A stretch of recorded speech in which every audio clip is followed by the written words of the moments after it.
RPSC ने हाल ही में एक नोटिफिकेशन जारी किया है जो कि रिलेटेड होगा ओएमआर फिलिंग से। अगर आपको पता होगा कि पहले से आरपीएससी इस पे काम कर रहा था और उन्होंने एक फिफ्थ ऑप्शन जो है ओएमआर में डाला है। जैसे पहले A B C D options होते थे, वहां पे अब एक अतिरिक्त ऑप्शन होगा जिसे ई नाम दिया जाएगा।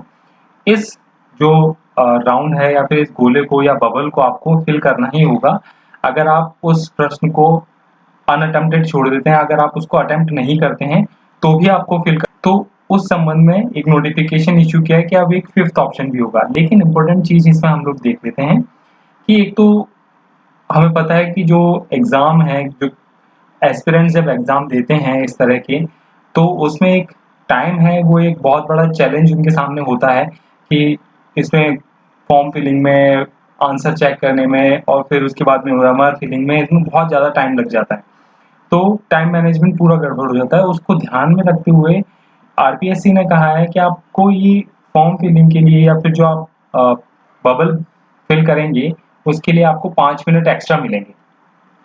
तो उन 5 मिनट में जो 5 एक्स्ट्रा मिनट होंगे वो 3 घंटे के अलावा मिलेंगे। अगर आपको जानकारी हो कि जो प्रीलिम्स का एग्जाम होता है वो 3 घंटे का होगा, यानी कि इसमें ये कहा जा रहा है कि आपको 5 मिनट अतिरिक्त समय दिया जाएगा, क्योंकि एक जो नया प्रावधान इसमें जोड़ा गया है फिफ्थ ऑप्शन को फिल करने का। अब इसमें इम्पोर्टेंट चीज ये है कि जैसे मान लेते हैं कि आपने A B C D E option जो हैं, आप एक कोई प्रश्न है जिसका आपको आंसर नहीं आता और आप चाहते हैं इसको छोड़ना, तो आप उसे छोड़ दीजिए लेकिन ई को फिल कर दीजिए। मान लेते हैं कि आप उसको ई को फिल करना भूल गए, तो उसमें आपका नेगेटिव मार्किंग होगी। और नेगेटिव मार्किंग कितनी होगी? 1/3, यानी कि आपका 1/3 नंबर काट लिया जाएगा। तो इस वजह से ये कहा जा रहा है कि बहुत ज़्यादा इम्पैक्ट आएगा जो कट ऑफ है उस पे। कैसे कि एक तो 1/3 नंबर डिडक्ट होंगे ही अगर आपने कोई फिल करना, अगर आप अनअटेम्प्टेड क्वेश्चन कोई छोड़ रहे हैं और ऑप्शन ई को आप फिल नहीं करते हैं, तो आपका नेगेटिव मार्किंग वहां पे हो जाएगी, 1/3 आपका नंबर काट लिया जाएगा। दूसरा, आप ये सोचिए कि अगर आपने 10% से अधिक प्रश्नों में किसी भी विकल्प का चयन नहीं किया, यानी कि आपने जो ई बबल को जो फिल करना था, अगर आपने उसको फिल नहीं किया, 10% यानी कि 150 क्वेश्चंस आते हैं, अगर उसका 10% देखें तो 15 या 15 से अधिक क्वेश्चंस अगर आपने छोड़ दिए, तो आपका जो पूरा पेपर है वो एक तरीके से कैंसिल हो जाएगा और आपको अयोग्य मान लिया जाएगा, यानी कि एक तरीके से कंप्लीटली उसका कोई रिजल्ट नहीं रहेगा।